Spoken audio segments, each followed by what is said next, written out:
Hi, everybody. This is the notes for the second part of section 7.3. We did the first part in class, and we're going to do the second part in class, but there's going to be a lot of you gone, so really just putting this up here for your reference later on. We'll do some different examples in class on Thursday and probably into Friday also, but we're talking about dividing polynomials. So we just, on Wednesday, the first part of section 7.3, we talked about some factoring. And so we took this degree 3 polynomial. It's been factored to x plus 3 times the quantity of x squared plus 2x minus 1.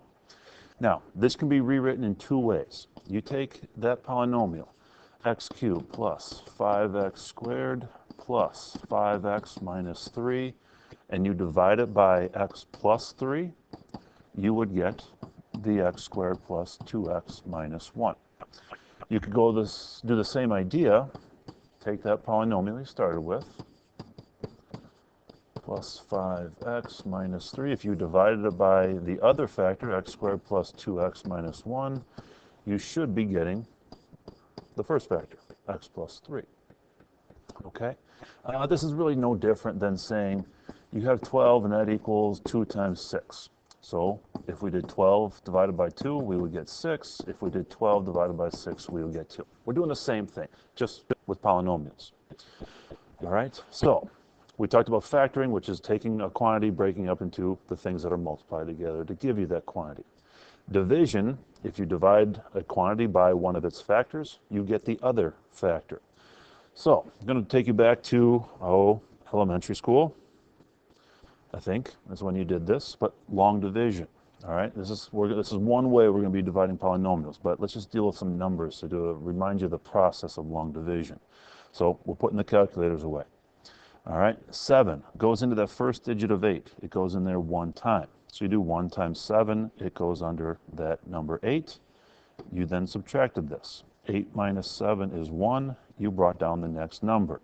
7 goes into 19. 2 times, so 2 times 7 is 14. It goes underneath that number. We subtract, we get 5. We bring down the 1. 7 goes into 51 7 times, so 7 times 7 is 49. You subtract, you get 2, bring down the 4. 7 goes into 24 3 times.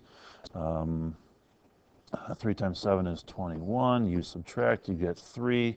All right, we've gone in there. There's no more numbers to bring down, and so this number up here is called our quotient.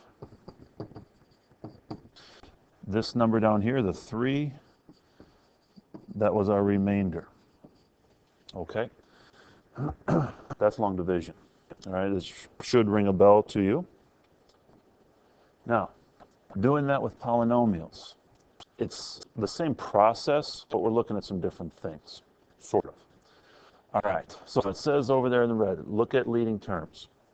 All right, so x and x cubed. So what would you multiply x by to give you x cubed? That's x squared. So we're going to put an x squared there, and just like with the numbers, we took that quantity we put up top and multiplied it by the 7. Well, same idea, x squared times the entire thing we're dividing by, x minus 4. That gives us x cubed minus 4x squared. You take this polynomial and you subtract it. X cubed minus x cubed, that's 0. A negative 2x squared, we are subtracting a negative 4x squared. So that gives us a positive 2x squared. Bring down the rest. Minus 3x minus 20. All right. So now we're looking at our leading terms again. X times what gives us 2x squared? That's a positive 2x. So we take the 2x and multiply it by the x minus 4. 2x squared minus 8x. We're taking that quantity and subtracting it. So 2x squared minus 2x squared, that's done. That's 0. Negative 3, that ends up being a plus 8x. Negative 3x plus 8x is a 5x. Bring down the minus 20. And now, again, leading terms. So after that subtraction, you start looking at leading terms. X times what gives you 5x? That's a positive 5.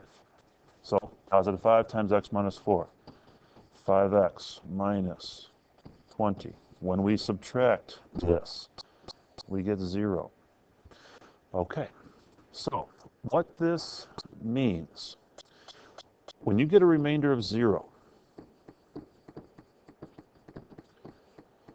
okay, just like dealing with numbers, you take a number and divide it by another number. If there is no decimals on your calculator, you had a remainder of 0. All right, that means it's a factor. And so what we could say with this x cubed minus 2x squared minus 3x minus 20, it equals, okay, we divided it by x minus 4. We got a remainder of 0. That means it's a factor. X minus 4 times that x squared that we got up top, that's our quotient.